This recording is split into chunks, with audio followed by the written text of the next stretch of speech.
26 جنوری 1950 کی تاریخ کو ہندوستانی تاریخ کے اندر بہت زیادہ اہمیت حاصل ہے، اور اہمیت اس لیے حاصل ہے کہ اس دن ہندوستان کے آئین کا نفاذ کیا گیا تھا۔ ہمارا ملک ہندوستان ایک خود مختار ملک ہوا تھا جس کا خواب ہمارے بزرگوں نے دیکھا تھا۔ خون جگر سے اس گلستان کی آبیاری کی تھی اور اس وطن کی خود مختاری کے لیے انہوں نے اپنی جان کو قربان کیا تھا۔ چنانچہ اس آئینی نفاذ کے طور پر 26 جنوری کو بطور یادگار منانے کے لیے طے کیا گیا۔ یہ دن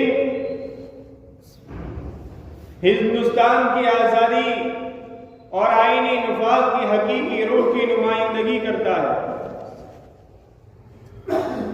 اس لیے اس دن کے موقع کے اوپر ہم سب کے لیے کچھ باتوں کو جاننا بہت ضروری ہے۔ سب سے پہلے تو اپنے دل و دماغ سے اس بات کو نکال دیجیے گا کہ اس طرح کی باتیں کوئی سیاسی یا راجکارن کی باتیں نہیں ہیں،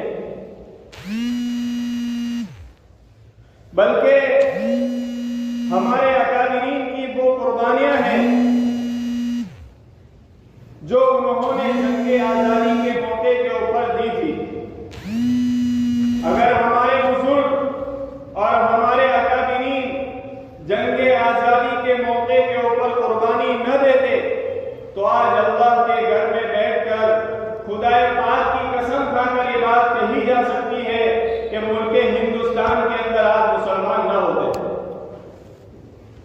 ہمارے اس ملک میں آج جو ہم مدارس کو دیکھ رہے ہیں، مدارس دیکھ رہے ہیں، خانقاہیں دکھ رہی ہے، دعوت و تبلیغ کی محنت دکھ رہی ہے، دراصل یہ ہمارے اکابرین کی اس قربانیوں کی برکت ہے جو انہوں نے جنگ آزادی کے موقع کے اوپر دی تھی۔ اگر ہمارے اکابرین قربانی نہ دیتے تو اس ملک کے اندر آج نہ مدارس ہوتے، نہ مکاتب ہوتے، نہ خانقاہیں ہوتی، نہ دعوت و تبلیغ کی محنت ہوتی، نہ کوئی اور محنت ہوتی۔ لیکن ساتھ ساتھ میں بڑے دکھ اور بڑے افسوس کے بعد ساتھ یہ بات بھی کہنی پڑتی ہے کہ ہم ہی کو معلوم نہیں ہے کہ اس ملک کی آزادی کے لیے ہمارے بزرگوں نے اور ہمارے اسلاف نے کیا قربانیاں دی تھی۔ اسی کو کوئی شاعر شکوے کے طور پر یوں کہتا ہے، پتا پتا بوٹا بوٹا حال ہمارا جانے ہیں، پتا پتا بوٹا بوٹا حال ہمارا جانے ہیں، جانے نہ جانے گل ہی نہ جانے بات تو سارا جانے ہیں۔ کہ میں جب باغیچے میں پہنچا تو باغیچے میں کھلنے والے ایک ایک پتے اور ایک ایک کلی کو اگنے والے پھول کی ہسٹری اور اتہاس معلوم ہے، لیکن افسوس کہ اس کھلنے والے پھول ہی کو اپنا اتہاس معلوم نہیں ہے۔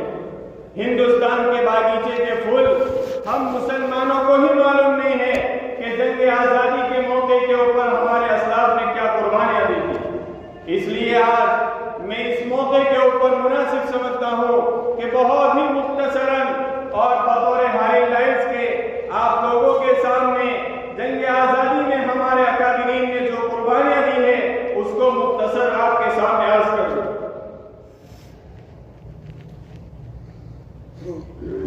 سب سے پہلے تو یہ بات یاد رکھنی چاہیے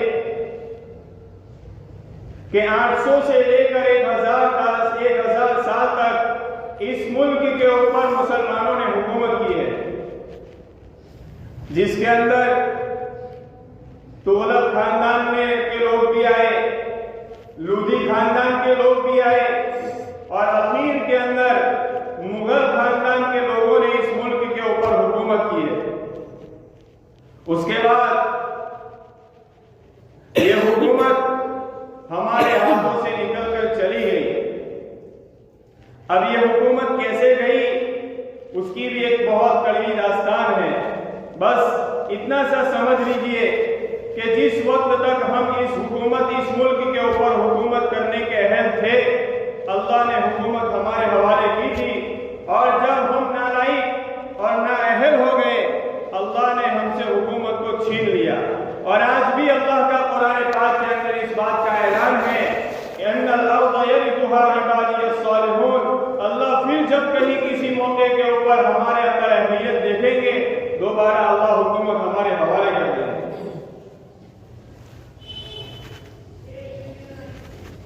عام طور پر یہ بات کہی جاتی ہے کہ انگریزوں کے خلاف جدوجہد کا آغاز سن عیسوی 1857 سے ہوا. عام طور پر یہ بات کہی جاتی ہے، جو ایک غلط بات ہے، جو جان بوجھ کر کہی جا رہی ہے. اور جان بوجھ کر اس بات کو اس لیے کہا جا رہا ہے کہ 1857 سے 100 سال پہلے انگریزوں کے خلاف جس تحریک کا آغاز ہوا اور جس کے نتیجے کے اندر ہمارے بزرگوں نے باقاعدہ انگریزوں کے خلاف جو جنگیں لڑی وہ تاریخ کی غبار میں دب جائے اور اہل وطن یہ نہ جان سکے کہ مسلمانوں کے دلوں کے اندر انگریزوں کی نفرت کی آگ اسی دن سے مسلط رہی تھی جس دن انہوں نے اپنا ناپاک قدم ملک ہندوستان کے اندر رکھا تھا.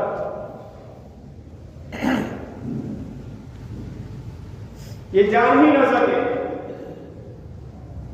حالانکہ 100 سال تک باقاعدہ ہمارے بزرگوں نے انگریزوں کا مقابلہ کیا ہے علماء کی قیادت میں رہ کر، یہاں تک کہ 10 مئی 1857 کے اندر انگریزوں کے خلاف جدوجہد کا دوسرا دور شروع ہوا اور جس کے اندر ہمارے غیر مسلم بھائیوں نے بھی شرکت کی.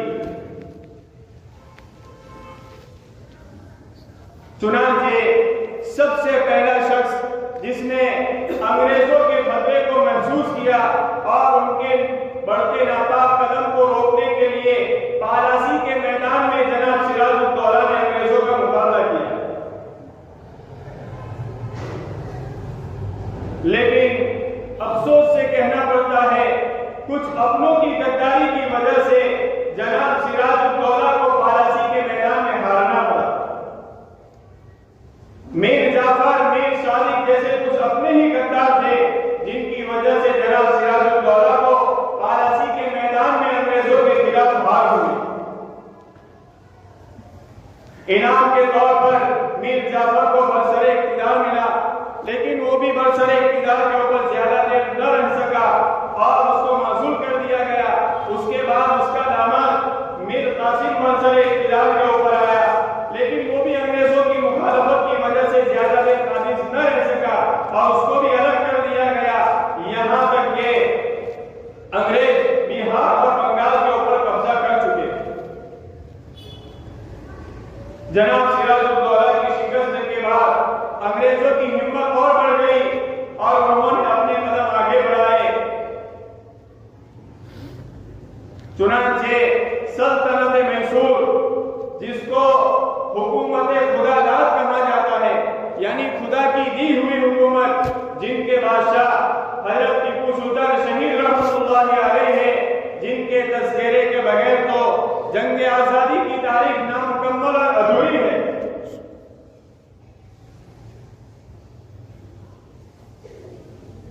ان کے بادشاہ ٹیپو سلطان شہید رحمۃ اللہ علیہ ہیں.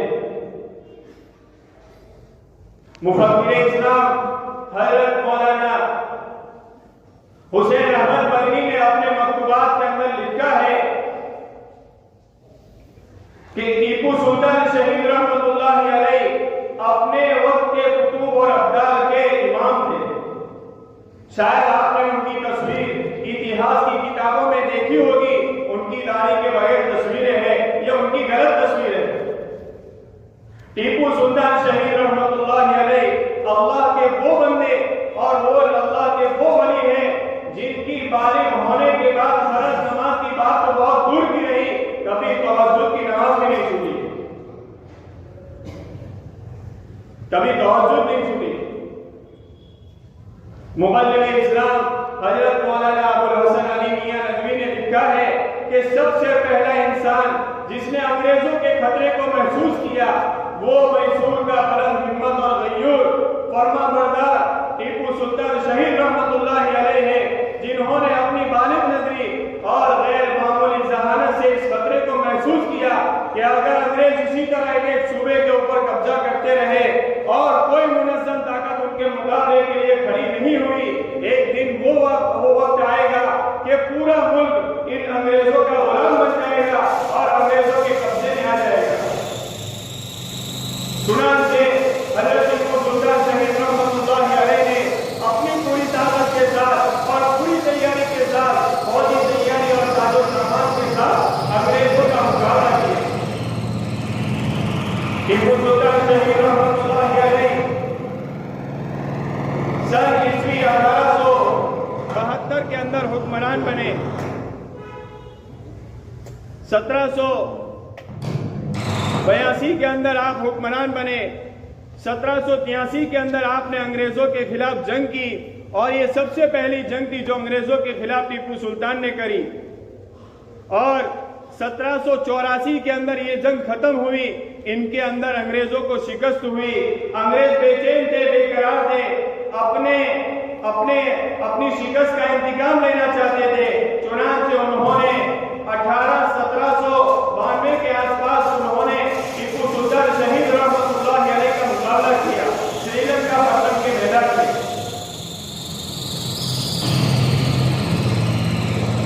1799 کے اندر حضرت ٹیپو سلطان شہید رحمت اللہ علیہ سری لنکا پٹم کے میدان میں کچھ اپنوں کی ہی غداری کی وجہ سے سری لنکا پٹم کے میدان میں ٹیپو سلطان شہید رحمت اللہ علیہ کو شکست ہو گئی،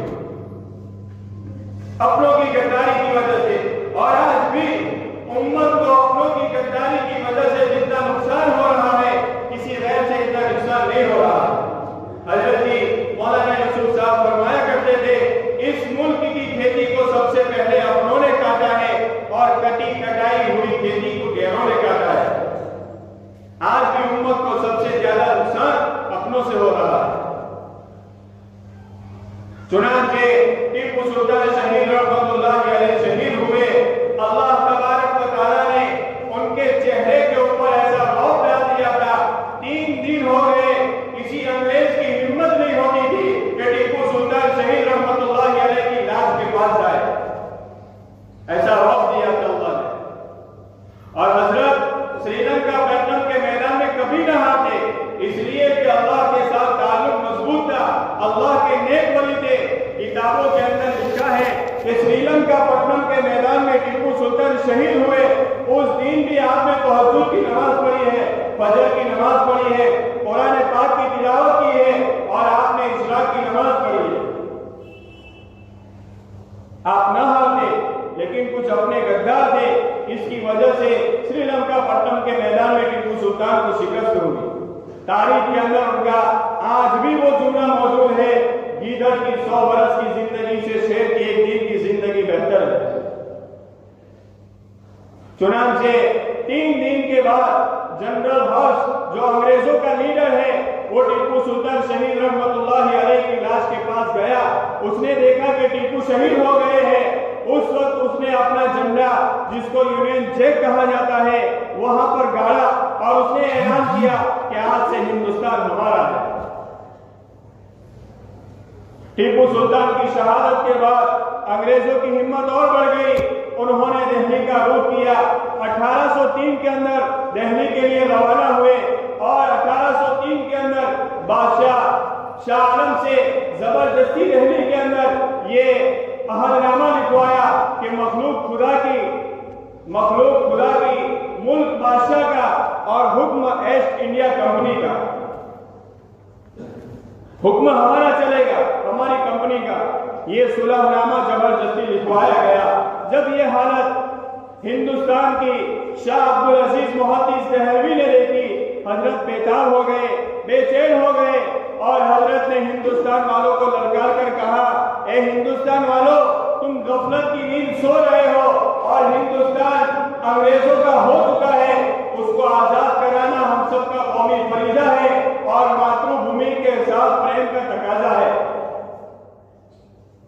شاہ عبدالعزیز محدث دہلوی نے سن عیسوی 1808 کے اندر انگریزوں کے خلاف جہاد کا فتویٰ دیا۔ انگریزوں کے خلاف جہاد کا فتویٰ دینے والی شخصیت میں اگر سر فہرست کسی شخصیت کا نام ہے تو وہ شاہ عبدالعزیز محدث دہلوی ہے۔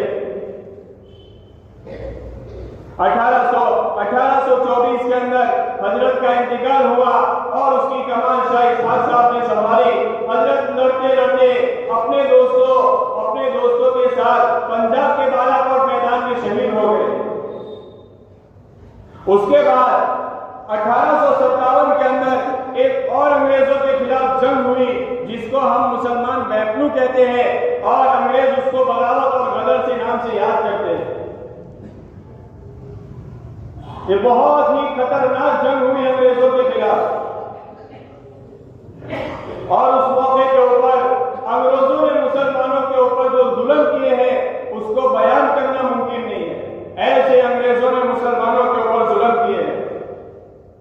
یہ ویپلو 10 مئی 1857 سے شروع ہوا اور مسلمانوں کے پاس کوئی طریقہ سنبھالنے کے لیے نہیں تھا۔ آخرکار یہ ویپلو ناکام ہوا۔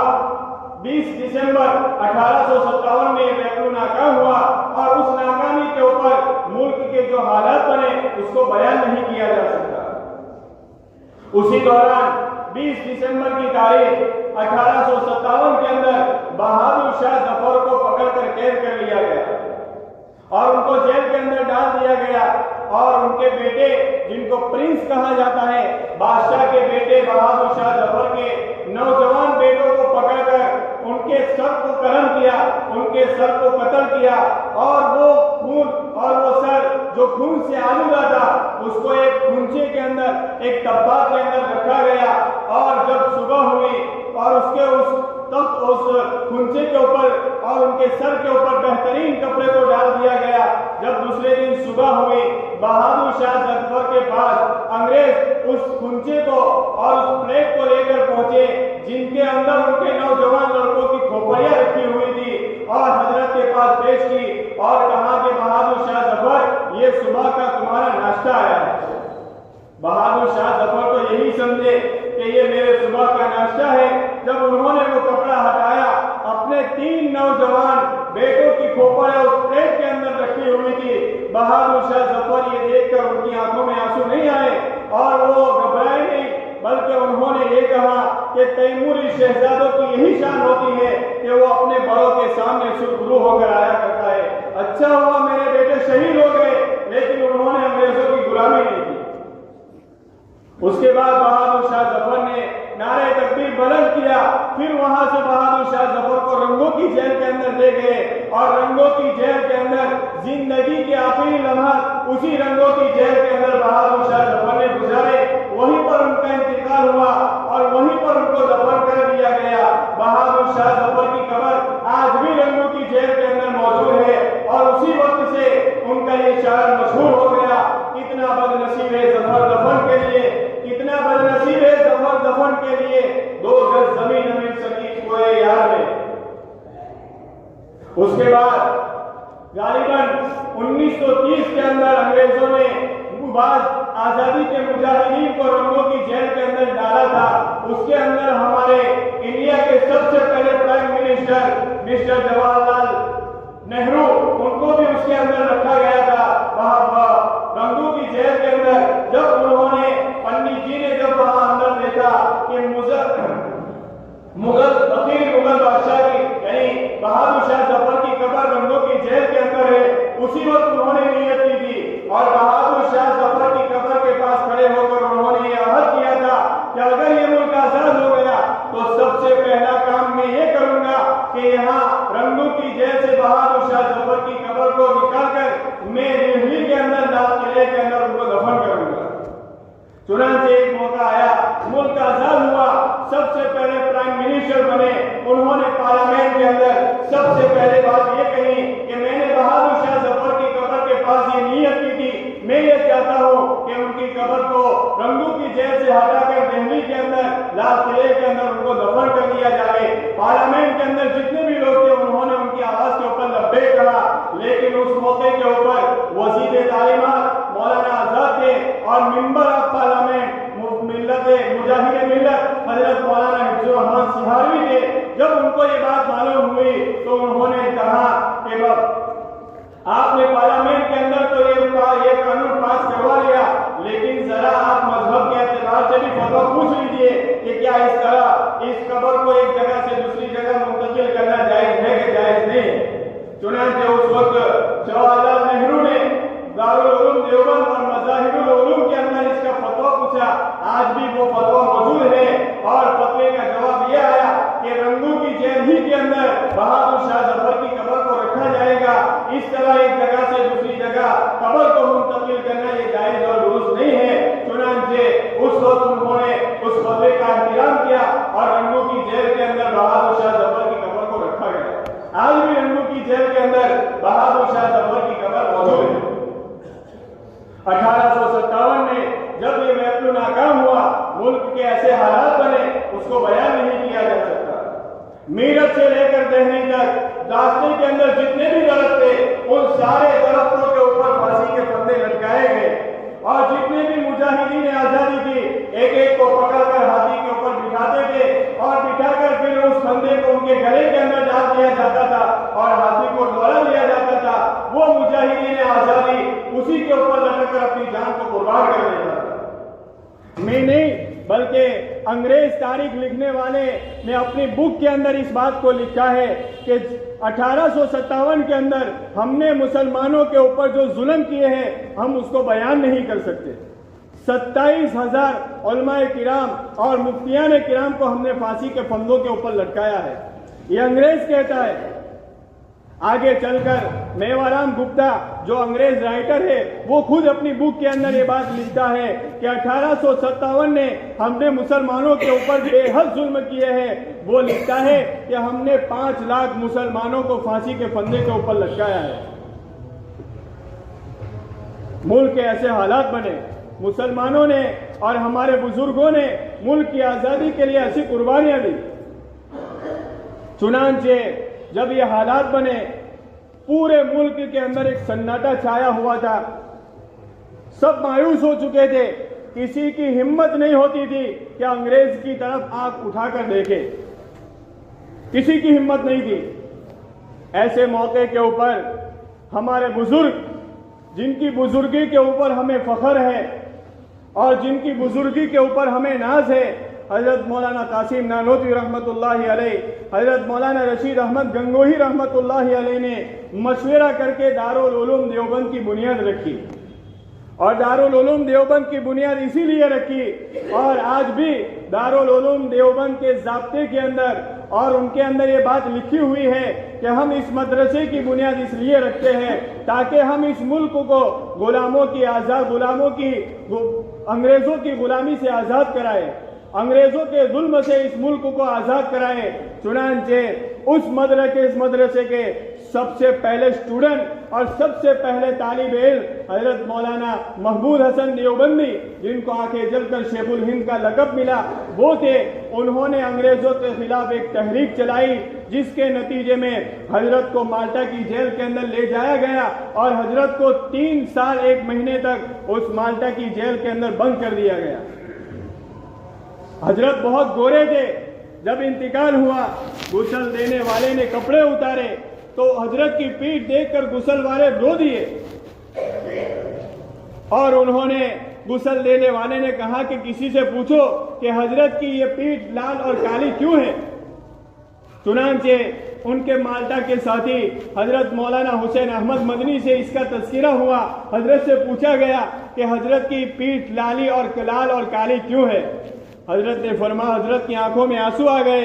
حضرت نے فرمایا اب تک تو ایک راز تھا، ایک بیت تھا، لیکن اب حضرت دنیا سے رخصت ہو گئے، میں کہہ رہا ہوں دراصل میں بات یہ تھی کہ حضرت جب 3 سال تک مالٹا کی جیل کے اندر رہے، انگریز رات کو روزانہ 3 بجے آتے تھے اور حضرت کو جیل سے نکالتے تھے، برف کے اوپر الٹا لٹاتے تھے اور پھر اپنے لوہے کو گرم کر کے حضرت کی پیٹھ کے اوپر مارتے تھے، جس کی وجہ سے حضرت کی پوری پیٹھ لال اور کالی ہو چکی تھی۔